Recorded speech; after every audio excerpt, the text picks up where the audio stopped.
अस्सलाम वालेकुम। Reactions of alkanes में हमने जो है ना देखना है कि अल्केन्स पहले के अल्केन्स जो है ना ये पैराफिन्स कहलाती हैं, जिससे हमने इसके इंट्रोडक्शन में पढ़ा था कि अब हमने ये देखना है कि इसमें जो अल्केन्स हैं ये इतनी लेस रिएक्टिव क्यों होती हैं। तो इसको हम रिएक्टिविटी ऑफ अल्केन्स के अंडर पढ़ते हैं कि अल्केन्स जो हैं ये बहुत लेस रिएक्टिव होते हैं।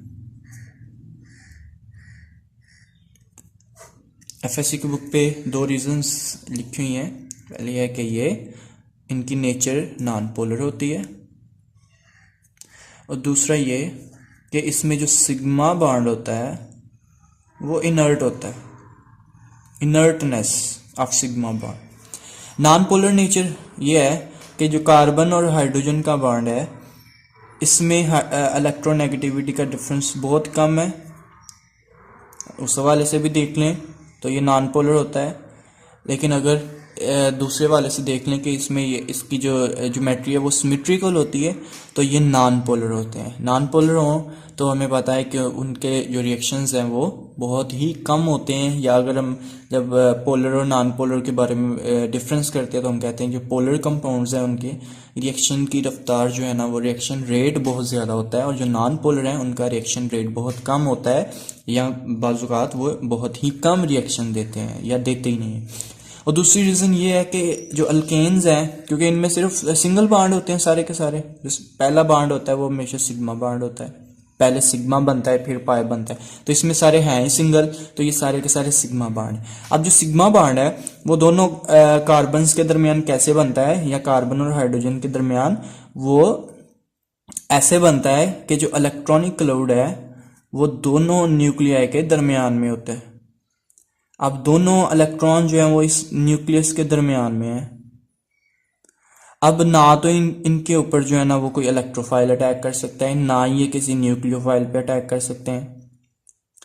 ठीक है जी, तो मतलब ना ये किसी पॉजिटिव सेंटर पे अटैक कर सकते हैं, ना इनके ऊपर कोई इलेक्ट्रोफाइल जिसको इलेक्ट्रॉन चाहिए।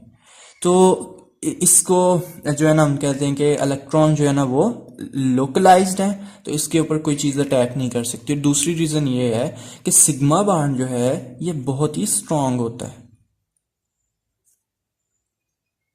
जब भी केमिकल रिएक्शन होता है तो हम कहते हैं उसमें पहले वाले बॉन्ड टूटते हैं, बॉन्ड ब्रेक होते हैं, फिर नए बॉन्ड्स बनते हैं। तो वही बात ये है कि अगर पहले वाले बॉन्ड ब्रेक नहीं होंगे तो नए बॉन्ड कैसे बनेंगे। तो ये जो बॉन्ड है सिग्मा बॉन्ड ये बहुत ही स्ट्रांग होता है, ये बहुत मुश्किल से ब्रेक होगा। इसलिए हम कहते हैं कि जो अल्केन्स हैं ये बहुत ही कम रिएक्शंस देती हैं, चंद एक रिएक्शंस देते हैं जिसको हमने जो है ना वो स्टडी करना है। जैसे हम कहते हैं कि जो अल्केन्स हैं ये एडिशन रिएक्शन नहीं देती।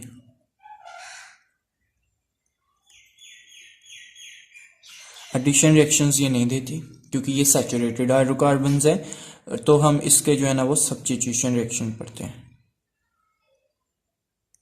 सब्स्टिट्यूशन रिएक्शंस मतलब सब्स्टिट्यूशन कहते हैं तबादला, एक्सचेंज, कि एक जो है ना किसी भी मॉलिक्यूल में एक एटम को रिमूव करके उसकी जगह कोई और आए, सब्स्टिट्यूशन हो जाए, तबादला हो जाए, एक को निकाल के दूसरा है। तो इसमें जो है ना हम वो वन बाय वन इसके रिएक्शंस देखते हैं।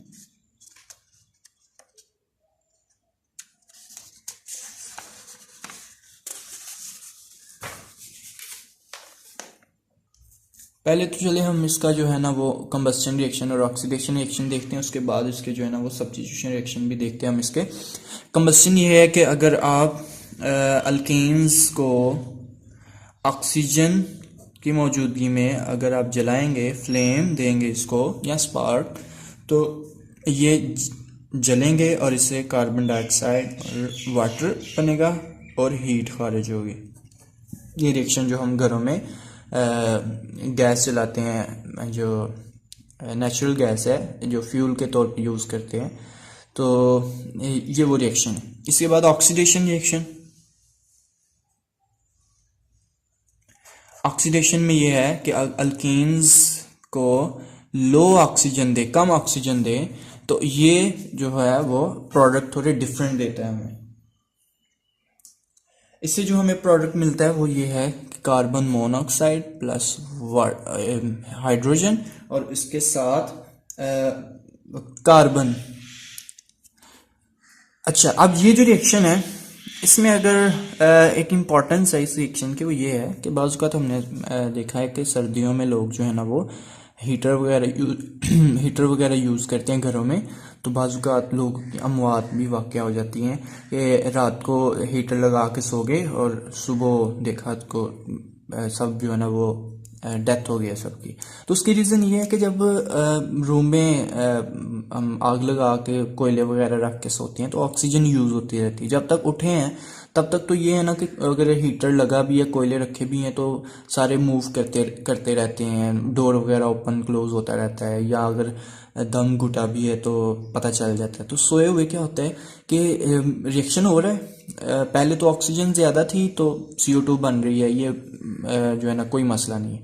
लेकिन जो ऑक्सीजन कम होती है तो CH4 जो है ना, मतलब जो कार्बन है कोयले में, जारी बात है, या हीटर है उसमें ये जब जलेगा तो कार्बन मोनोऑक्साइड बनती है। अब ये जो कार्बन मोनोऑक्साइड है ये बहुत जहरीली गैस होती है। क्या करती है, ये ब्लड में जो हीमोग्लोबिन होता है, जो जिस हीमोग्लोबिन का काम है, क्योंकि सब लोग बायो नहीं पढ़ते तो ये आसानी से अगर मैं बता दूं कि जो हम कहते हैं जी ऑक्सीजन हमें चाहिए, वो जब हम सांस लेते हैं तो ऑक्सीजन फेफड़ों में जाती है, वहाँ से ब्लड के अंदर शामिल होते हैं, तो ब्लड में आगे जो है ना वो एक मॉलिक्यूल होता है हीमोग्लोबिन, जो उस ऑक्सीजन को पकड़ता है और वहाँ पे ले जाता है जहाँ पे उस ऑक्सीजन की ज़रूरत है हमें बॉडी के किसी भी हिस्से में। तो हीमोग्लोबिन का काम है ऑक्सीजन को कैरी करना।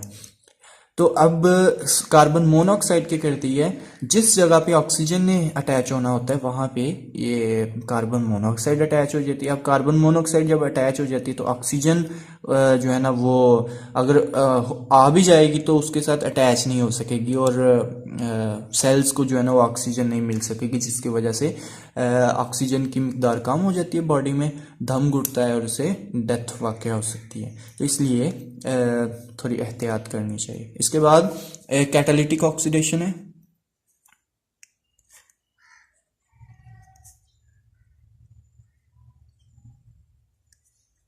कैटालिटिक ऑक्सीडेशन में हम कहते हैं कि ये इसके जो अल्केन्स हैं इसकी ऑक्सीडेशन हो जाती है। ये साइन हम यूज़ करते हैं ऑक्सीडेशन के लिए। कॉपर ट्यूब जो है ना उसमें से अगर हम गुजारें, इसका टेम्परेचर जो है ना वो हाई रखना है हमने 400 डिग्री सेंटीग्रेड, और प्रेशर भी जो है ना इसका हमने हाई रखना है 280। अच्छा, अगर आपको टेम्परेचर नहीं याद रहता कि टेम्परेचर की वैल्यू क्या है तो आप जस्ट ये साइन यूज़ कर सकते हैं डेल्टा का। अगर आपको याद नहीं रहता, ये नहीं है कि आप जो है ना वो अब छोड़ ही दें इसको कि चले हम टेम्परेचर ना याद करें, ये वैसे है कि आप टेम्परेचर याद करें। अगर आपको टेम्परेचर की वैल्यू याद नहीं आ रही तो आप साइन यूज़ कर ले कि यहाँ पे इसको हीट करना है हमने। इसकी ऑक्सीडेशन से मैंने आपको पहले सीरीज़ लिखवाई थी वही कि अल्केन्स की ऑक्सीडेशन से अल्कोहल बनती है, कार्बन नंबर चेंज नहीं होता। अब एक कार्बन वाली अल्कोहल आपने बना देनी।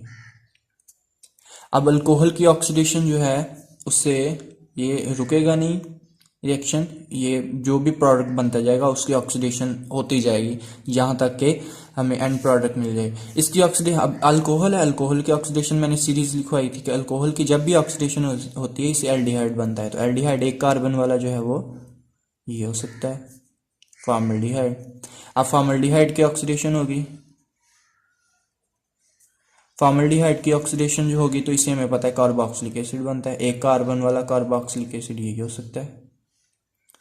अब ये फर्दर इसकी ऑक्सीडेशन हो जाएगी तो ये चला जाएगा CO2 plus water. And product जो है ना वो ऑक्सीडेशन का यही होता है अगर आप कंप्लीट ऑक्सीडेशन होने दें। हाँ जी, इसके बाद जो रिएक्शन है अल्केन्स का वो है नाइट्रेशन। तो नाइट्रेशन में हम कहते हैं कि जब हमने अल्केन्स में नाइट्रो ग्रुप को इंट्रोड्यूस करवाना है, सब्स्टिट्यूट करवा देना हमने, जैसे अल्केन है इसमें से एक हाइड्रोजन की जगह NO2 आ जाएगा। वो कैसे आ सकता है, आप नाइट्रिक एसिड से रिएक्शन करवा दें। आपकी बुक पे इसको ऐसे लिखा होगा तो ये याद रखने में आपको मसला होगा। तो आप इसको इसी तरह भी लिख सकते हैं HNO3, क्योंकि ये HNO3 ही बनता है, HNO3। तो HNO3 इसको आपने जो है ना वो हीट करना है। हीट यहाँ पे जो टेम्परेचर आप लेंगे वो है 450 डिग्री सेंटीग्रेड। तो अब इसमें एक हाइड्रोजन की जगह नाइट्रो NO2 ग्रुप आ जाएगा। तो इस रिएक्शन को हम बोलते हैं, this is nitration of alkanes. इसके बाद हमने जो रिएक्शन पढ़ना है वो है हैलोजिनेशन।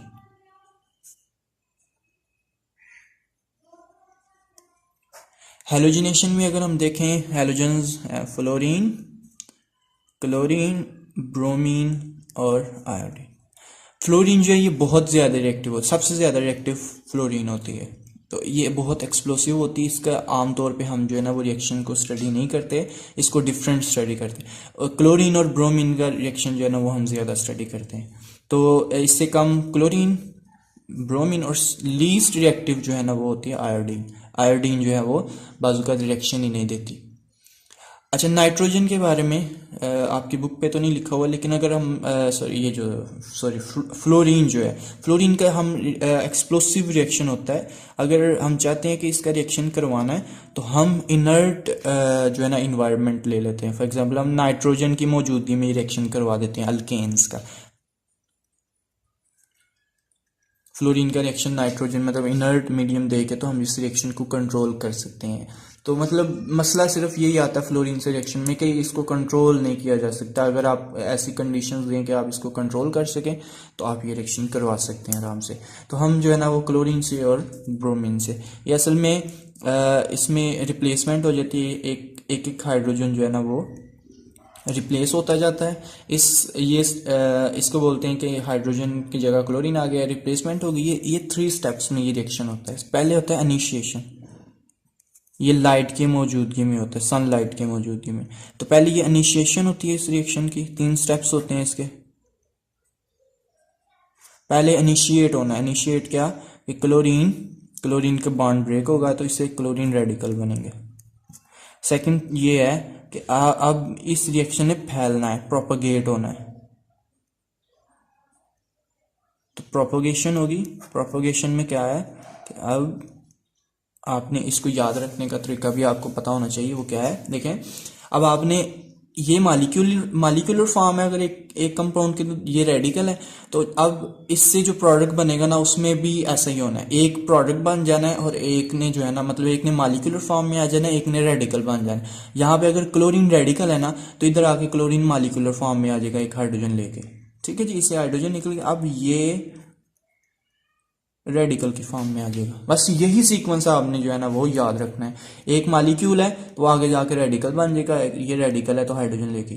अब ये देखें, ये रेडिकल है तो ये क्लोरीन के मालिक्यूल से रिएक्शन करके अब ये चला जाएगा, अब ये मालिक्यूलर फॉर्म में आएगा रेडिकल से। अब ये क्या था, ये मालिक्यूलर फॉर्म है तो इससे बन जाएगा रेडिकल। अब इसके बाद जो है ना आपको पता है, अब इस रेडिकल ने जो है ना इस मालिक्यूल से अब ये मालिक्यूलर फॉर्म ले लें इसको, ये रेडिकल से रिएक्शन करेगा। अब थोड़ी सी मेहनत करनी पड़ेगी आपको, ये एक दफ़ा पता चल गया तो याद है। अब ये रेडिकल है, ये इससे हाइड्रोजन लेके तो ये मालिक्यूलर फॉर्म में चला जाएगा। ये मालिक्यूलर फॉर्म में तो ये हाइड्रोजन दे के तो ये रेडिकल की फॉर्म में चला जाएगा। अब यहाँ पे एक और क्लोरीन आ जाएगी।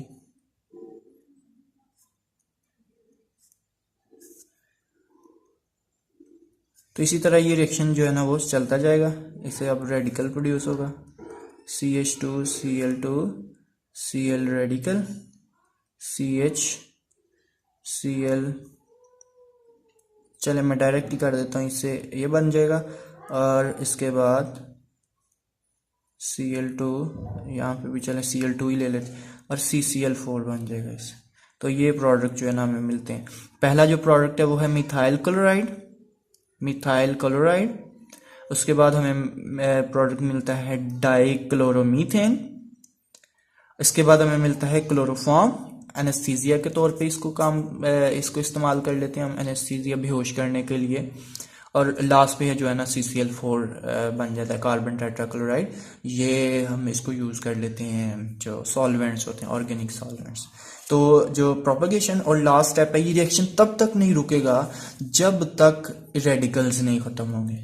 जब तक रेडिकल्स हैं, जैसे हमने देखा ना, एक मॉलिक्यूल है तो दूसरा रेडिकल है, रेडिकल रिएक्शन करता है तो एक और रेडिकल प्रोड्यूस हो जाता है, वो रिएक्शन चलता जाता है तो जब तक रेडिकल आपस में मिलकर ख़त्म नहीं हो जाएंगे तब तक ही रिएक्शन नहीं रुकेगा। इसलिए टर्मिनेशन में अगर आप चाहते हैं कि रिएक्शन रुक जाए, टर्मिनेट हो जाए, तो रेडिकल जो है ना वो आपस में रिएक्ट कर जाएंगे। क्लोरीन क्लोरीन रेडिकल से भी रिएक्शन कर सकता है, मिथाइल मिथाइल से भी, क्लोरीन से भी कर सकता है, और मिथाइल मिथाइल से भी, सारे हर एक जो है ना वो आपस में कर सकते हैं। उसके पास ऑप्शन है, रेडिकल है, वो रिएक्टिव है, वो वेट नहीं करेगा कि मिथाइल मिथाइल मेरे पास है तो फिर ही रिएक्शन करूं। मिथाइल के पास अगर क्लोरीन आ गया है तो वो उससे भी रिएक्शन कर जाएगा। तो जो भी अवेलेबल चीज़ होती है रेडिकल के पास वो उससे रिएक्शन कर जाता है। तो ये हैलोजिनेशन रिएक्शन है। इसके साथ ही जो है ना वो रिएक्शंस सिर्फ इतनी दिए हुए हैं हमारी बुक पे। तो ठीक है, आप चैनल को जो है ना वो सब्सक्राइब भी करें, लाइक भी करें वीडियो को, और कोई क्वेश्चन है तो आप मेरे से पूछ सकते हैं।